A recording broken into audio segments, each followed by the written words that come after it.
a structure such as this, Mr. William Looney had 3 adult male slaves.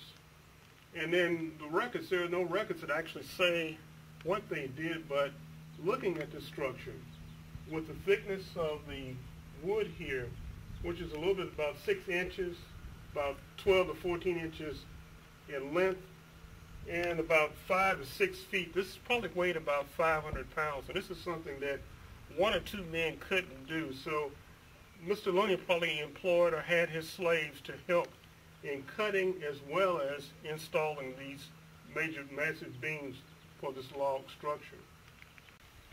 With the Looney farm and with his orchards, his apple orchards, and also his production of wines and so forth, he had a small number of slaves, and these slaves will also utilize other skills and crafts. Some were even shoemakers.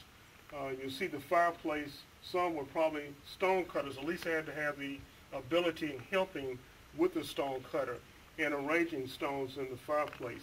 With the small yeoman farm, which Mr. Looney was, is that this was different from the slaves plantation in the lower south and the delta regions where there were large numbers of work fields.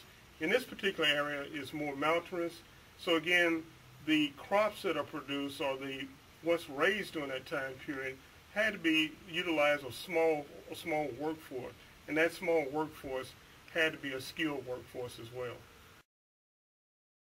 If you were getting someone who is going to work the fields and so forth, that person had to have that ability of knowing how to drive a mule team, what the crops were like, and then for those who needed more skilled slaves, they picked people who had the abilities of blacksmiths, stone cutters, and so forth. And you'll even find in some slave records where the slave is listed with the type of skills they're able to perform.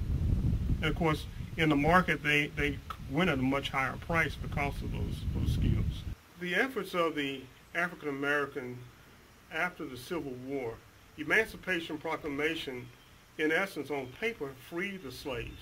But it was through their efforts and through their service during the Civil War that these people earned their rights as citizens of the United States. And for the first time in America's history, the U.S. Constitution was changed. And this is why we have the 13th, 14th, and 15th Amendments to the United States Constitution, which ended slavery and also gave them their rights as citizens.